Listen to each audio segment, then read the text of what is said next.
নমস্কার বন্ধুরা, পিবিকে রান্নাঘর থেকে আমি প্রতিমা সবাইকে স্বাগতম।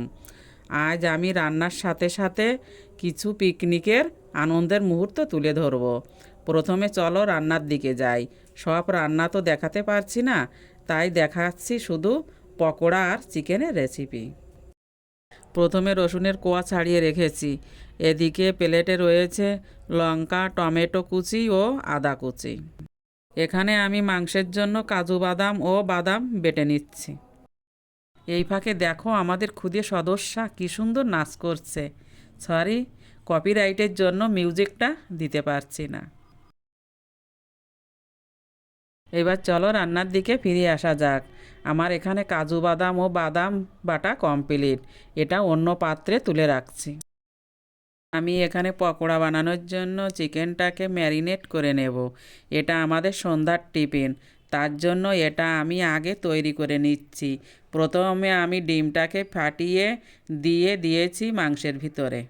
এরপর দিয়ে দেব 2 চামচ রসুন বাটা, তারপর দেব 2 চামচ নুন, 2 চা চামচ হলুদ, তারপর দিয়ে দিচ্ছি সানরাইজের গরম মশলা।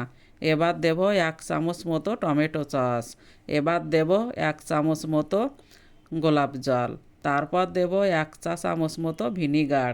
তারপর একটু মশলাগুলোকে মাখিয়ে নেব।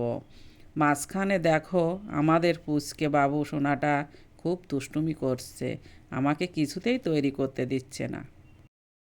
এখানে 1 কেজি সলিড মাংস আছে, তাই আমি এখানে 1.5 কাপ মতো বেসন দেব আর দেব 1 কাপ মতো চালের গুঁড়ো দিয়ে একটু ভালোভাবে মাখিয়ে নেব।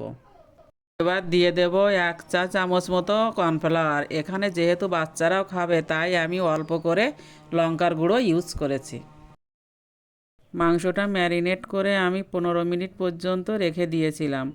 এবার আমি পকোড়া তৈরি করার জন্য সাদা তেল দিয়ে দেব। তেলটা গরম হয়ে গেছে। এইবার পকোড়া ভাজার জন্য একে একে ম্যারিনেট করা মাংস দিয়ে দেব। পকোড়া তৈরি করা কমপ্লিট। দেখো কি সুন্দর দোকানের মতো পকোড়া হয়েছে। এবার সবাই মিলে আমরা পকোড়াটা টেস্ট করছি। সত্যি বলতে পকোড়াটা খুব টেস্টি হয়েছে। চলো এবার একটু ব্রেক নেওয়া যাক। ব্রেকের পর ফিরে আসা যাক চিকেন রান্না করার জন্য। এবার গোটা জিরে শিলে বাটা হচ্ছে।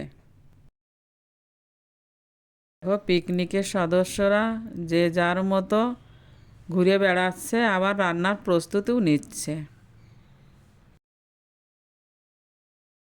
চিকেনের জন্য এখানে শুকনো লঙ্কা বাটা হচ্ছে। আর এখানে রয়েছে কাঁচা লঙ্কা বাটা, আদা বাটা, টমেটো বাটা, পেঁয়াজ বাটা, কাজু ও বাদাম বাটা, শুকনো লঙ্কা বাটা, জিরে বাটা আর এটা রসুন বাটা। আর আমি চিকেনটা ম্যারিনেট করার জন্য দিয়ে দিচ্ছি জিরে বাটা 1 চা চামচ, শুকনো লঙ্কা বাটা 1 চা চামচ, পেঁয়াজ বাটা 1 চা চামচ, কাঁচা লঙ্কা বাটা 1 চা চামচ, আদা বাটা 1 চা চামচ, টমেটো বাটা 1 চা চামচ, রসুন বাটাও 1 চা চামচ। তারপর সানরাইজের গরম মশলা ও সানরাইজের লঙ্কা গুঁড়ো, সানরাইজের কাশ্মীরি লঙ্কার গুঁড়ো। এবার দিয়ে দেব 1 চামচ নুন, 1 চামচ হলুদ। এবার দেব সানরাইজের সরিষার তেল আন্দাজ মতো। এবার দেব গোটা গরম মশলা, এলাচ ও লবঙ্গ 4টি 4টি করে, আর দারচিনি 2টো। টক দই 2-3 চামচ দিয়ে ভালো করে ম্যারিনেট করে নেব। ম্যারিনেট করা হয়ে গেছে। এবার আমি 10-15 মিনিট পর্যন্ত ঢাকা দিয়ে রাখবো। এবার মাংসের জন্য কড়াইতে পরিমাণ মতো সরিষার তেল দিয়ে দেব। দিয়ে দেব শুকনো লঙ্কা 2টো, 3-4টে তেজপাতা, গোটা গরম মশলা আর গোটা জিরে।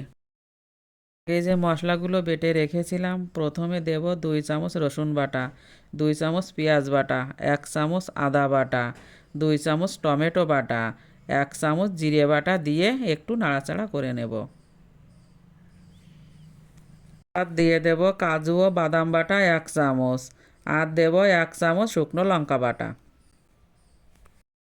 দেব 1 চা চামচ কাঁচা লঙ্কা বাটা, আর দিয়ে দেব 2 চামচ নুন ও হলুদ, আর দেব কাশ্মীরি লঙ্কার গুঁড়ো ও লঙ্কা গুঁড়ো। আগে তো টক দই দিয়েছি, তাই এইবার দিয়ে দেব অল্প করে টক দই। তারপরে নাড়াচাড়া করতে থাকবো। দেখো আমার সঙ্গে কিন্তু সবাই রান্নায় সাহায্য করছে। মশলাটা কষানো হয়ে গেছে, এইবার আমি ম্যারিনেট করে রাখা চিকেনটা ঢেলে দিচ্ছি। মশলা ধোয়া জলটা চিকেনের মধ্যে ঢেলে দিয়ে নাড়াচাড়া করতে থাকবো। এবার আমাদের পিকনিকের চিকেন রান্না কমপ্লিট। আমাদের রান্নাটা কেমন হয়েছে কমেন্ট করে জানাবেন। লাইক, শেয়ার ও সাবস্ক্রাইব করতে ভুলবেন না কিন্তু। নমস্কার।